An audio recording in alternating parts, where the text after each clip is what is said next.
Today we are going to discuss measuring and measuring equipment in the foods laboratory. It is very important to be able to follow a recipe accurately and also to be able to measure the foods or ingredients that you need to make a recipe successful. To make a successful cake, you cannot guess the amounts. You have actually got to weigh them very, very carefully to duplicate the recipe that you are making. In front of me, I have the various types of measuring equipment that you would need in a kitchen or laboratory. We have measuring spoons, which measure 10 milliliters, 5 milliliters, 5 milliliters, 2 milliliters, and 1 milliliter. We have a set of measures known as fractional measures, and these measure 250 milliliters, 100 milliliters, 50 milliliters, and 25 milliliters. We also have Pyrex glass measuring jugs, one that measures 250 milliliters and the other that measures 500 milliliters. And finally, we have a plastic jug that measures 1 liter. I'm going to be using a chemical measuring cylinder just as an illustration. It is not normally used in a food science laboratory. And then finally, we have a piece of equipment that we cannot do without, and that is our scale. This plays a very, very important role in cookery. The types of liquid that you would most likely use in a food science laboratory are milk, water, stock, and a few other liquids like vanilla essence, which would be measured in very much smaller quantities. Here I'm using colored water just to make the liquid more visible in the video. Here I have 500 milliliters of water in a 500 milliliter jug, measuring jug.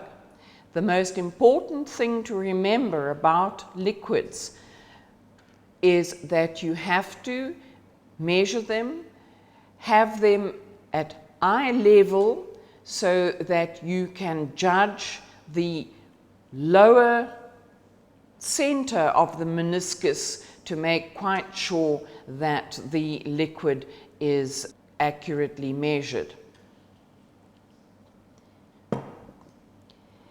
In a laboratory, you would place the jug on a level surface, and then you would lower yourself so that your eye was level with the level of the liquid. And this makes it easy then to judge that the level of the liquid is correct. One of the major problems with using the wrong measurement is it makes the amount of liquid that you're going to use in your recipe inaccurate.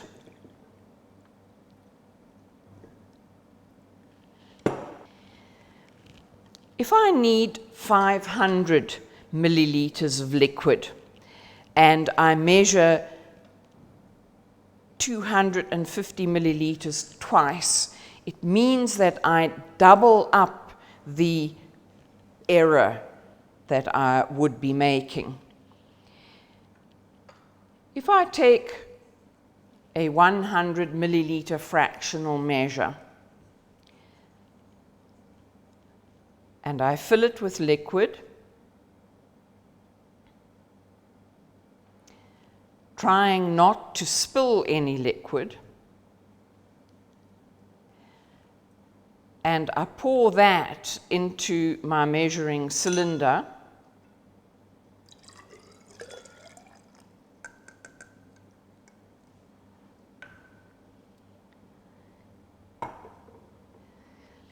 I would find that the amount of liquid that I actually measured using a fractional measure is at least 5 to 6 milliliters short. So it is most important to rather use measuring jugs to measure your liquid to obtain the accurate amount of fluid for your recipe.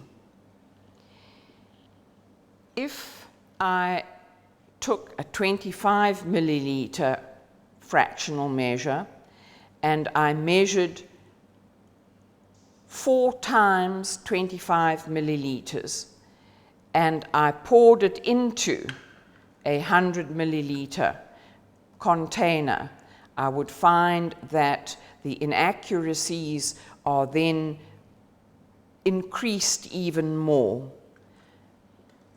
So if you are going to set up a kitchen or use a kitchen, using the correct measures is very important to get an accurate measurement. Fats are incorporated in virtually every single recipe that you are going to make. One must remember that accurate measurement is very, very important, particularly in research and also in the duplication of recipes. If you have created a recipe, anybody who then takes the recipe to make it must be able to repeat the recipe measurements as accurately as possible. In this laboratory, we are very conscious of accurate measuring as it is a scientific process that we are following. Here we have hydrogenated vegetable oil made into margarine, made hard into margarine. Here we have butter, which is also a hard fat, but it is an animal fat. And as another example, we have a white margarine known as wooden spoon, which is also used in the making of various dishes. If you do not have any form of measuring equipment in your kitchen, you would open a block of margarine or butter. This block of margarine weighs 500 grams, and to be able to measure smaller amounts, you would mark your block of butter from corner to corner with a straight bladed knife.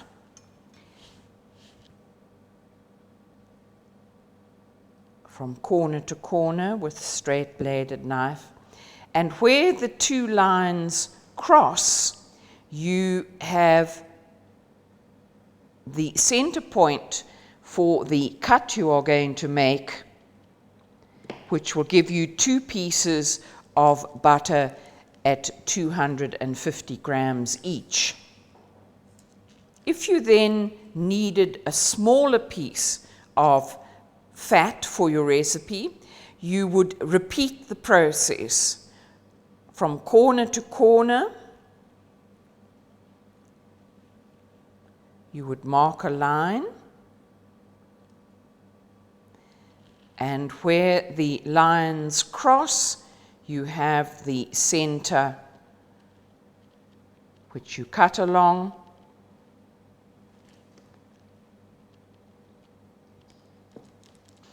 And once again, you have 2 pieces of butter which would weigh 125 grams each.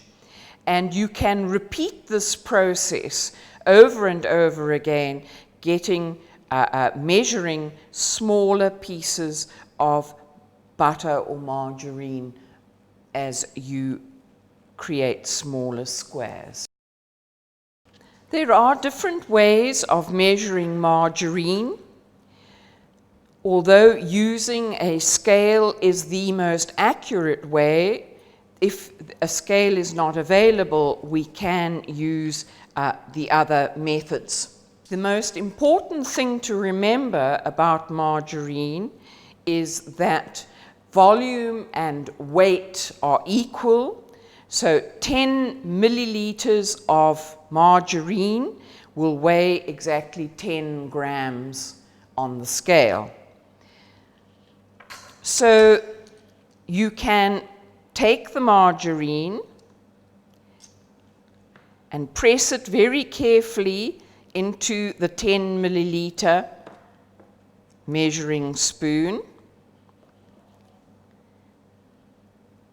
making sure that all the air bubbles are taken up with margarine. Always place greaseproof paper on your scale pan and bring your scale back to 0 by pressing the T if you have an electronic scale.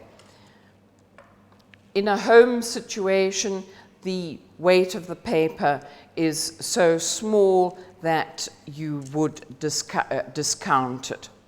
Having pressed the margarine into my measuring spoon, my 10 milliliter measuring spoon, I'm now going to use the small spatula and I'm going to remove it and place it on my scale.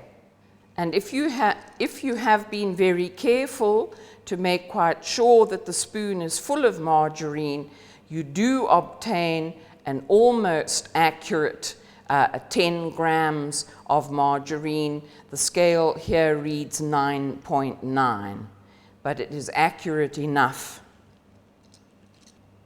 Another method of measuring margarine, which is by water displacement, so you're measuring a volume of margarine. If I take my 25 milliliter fractional measure and fill it with margarine,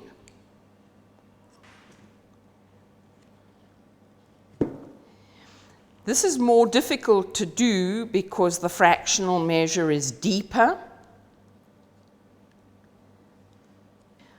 Now, I'm going to scoop the margarine out and place it into my measuring jug.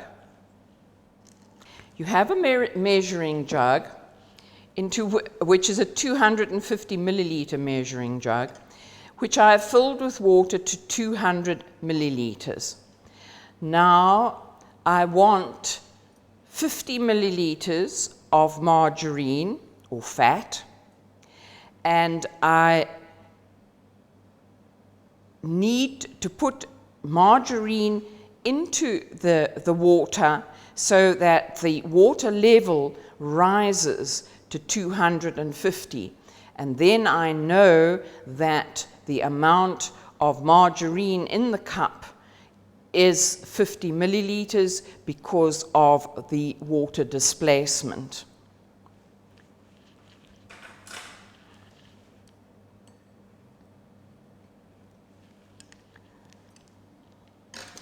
That amount of margarine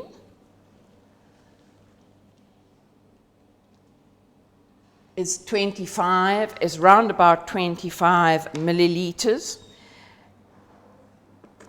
If I add another piece of margarine to it,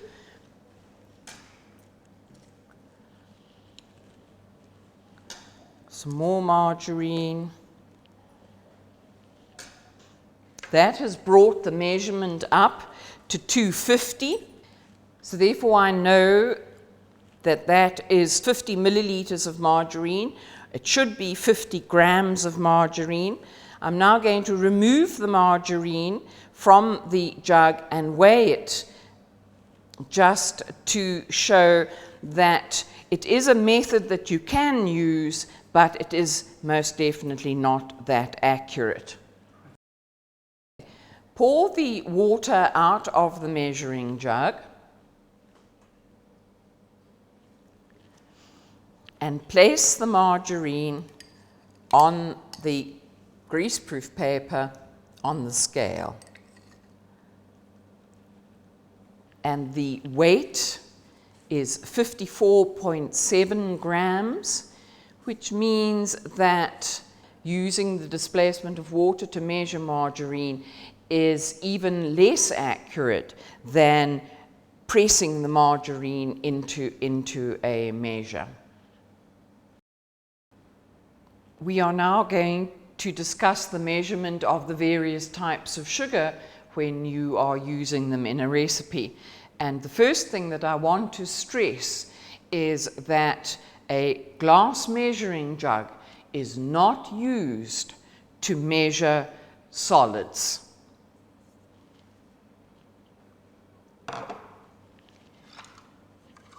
The correct measures are our fractional measures and our measuring spoons or the scale. If I wish to measure 100 milliliters of white sugar, I scoop the sugar up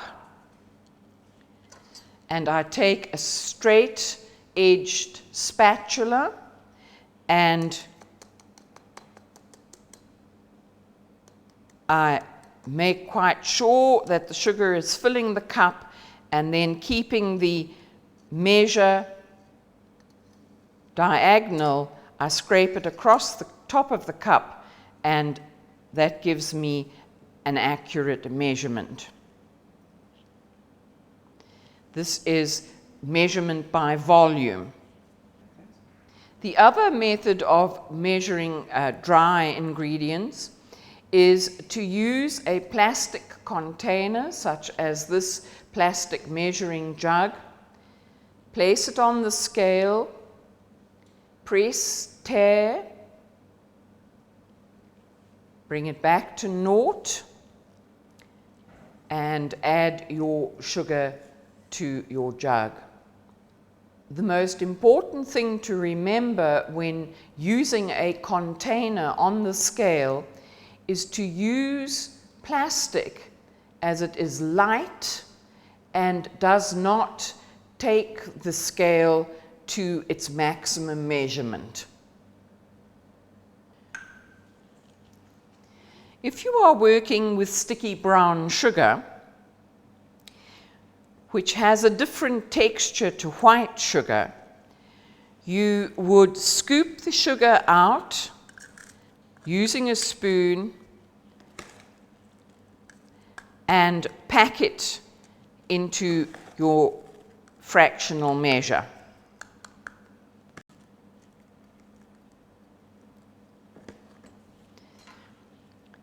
Once again, you would take a flat-bladed knife or spatula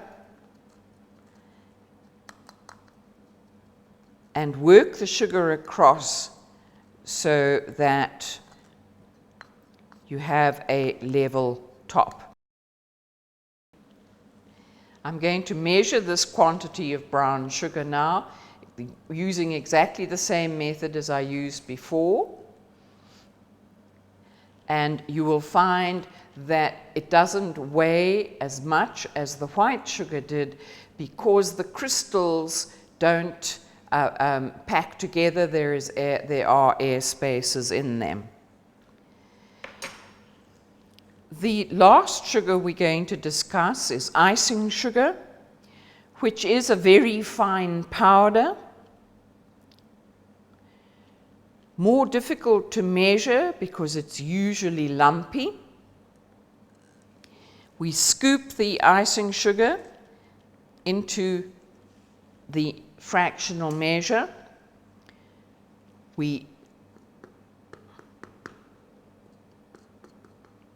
straighten the top, and once again we're going to weigh it.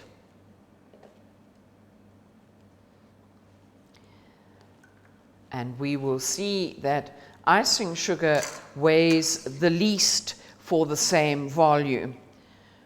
White crystalline sugar is the most dense, and icing sugar is the least dense of the sugars that you are going to use. I'm going to demonstrate the measuring of flour. Flour is a fine powder, and it is very light, and the volume to weight ratio is 250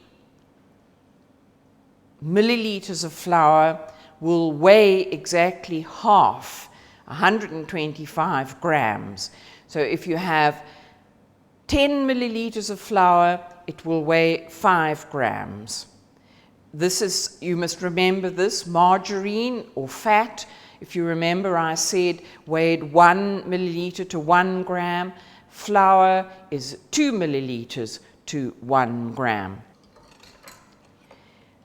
The best way of measuring flour is to spoon the flour into your cup.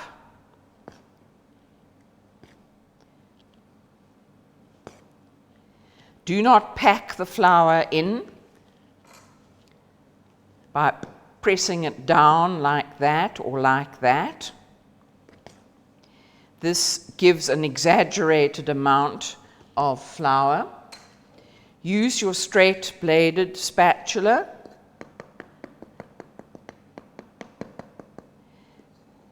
and you can draw it straight across the top, and it gives you a very fine line in level with the top of the fractional measure.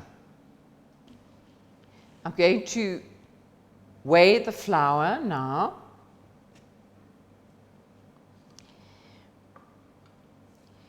"250 milliliters of flour should weigh 125 grams.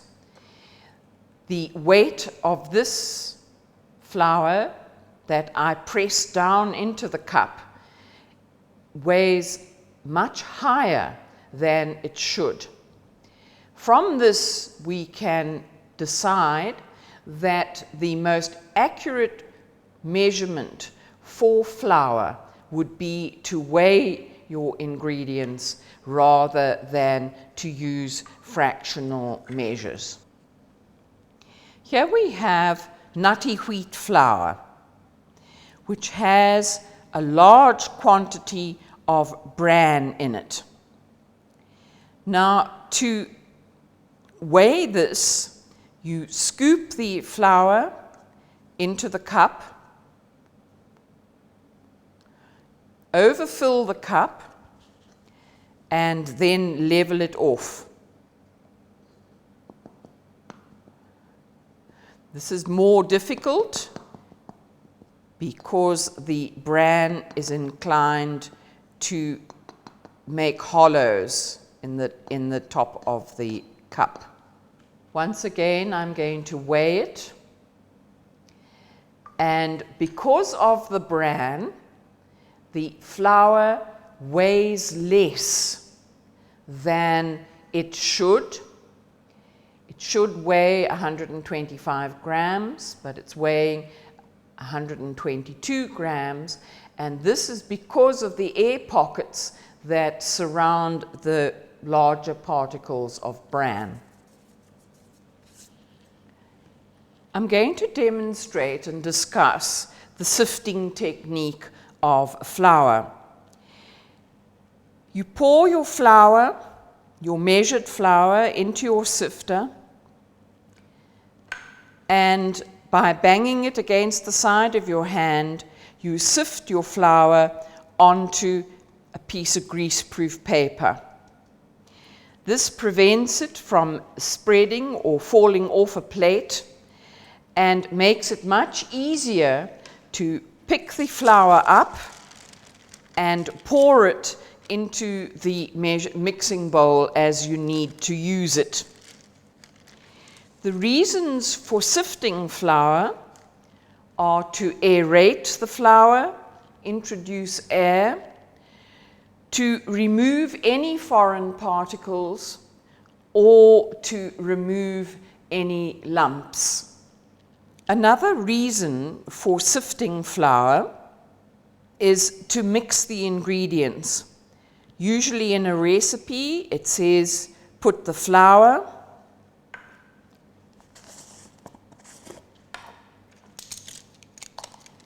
baking powder,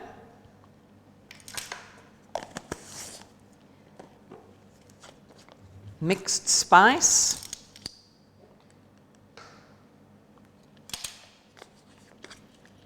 and salt. Sift them together. So we place them all in the sifter, and then we knock the sifter against the side of our hands, and the ingredients are then thoroughly mixed with an even distribution of the flavorings and raising agents in your flour mixture. When sifting nutty wheat flour, whole grain flour, brown flour,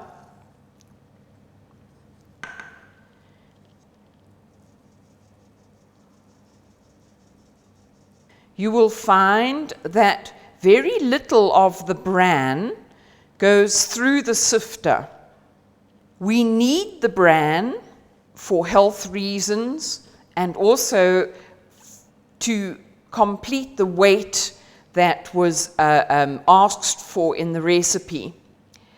Therefore, we do not throw the bran away that is left in the sifter or return it to the flour container. We pour the bran back on the flour and use it as such. The reason why we sift whole wheat flour is to aerate it, remove any lumps or foreign objects, and to mix the other ingredients evenly with it without removing or losing the bran that is left over in the sifter. The sifted flour, sifted brown flour, or whole wheat flour, is then poured into the mixing bowl, and it is stirred with a metal spoon just to recombine the bran and the starch.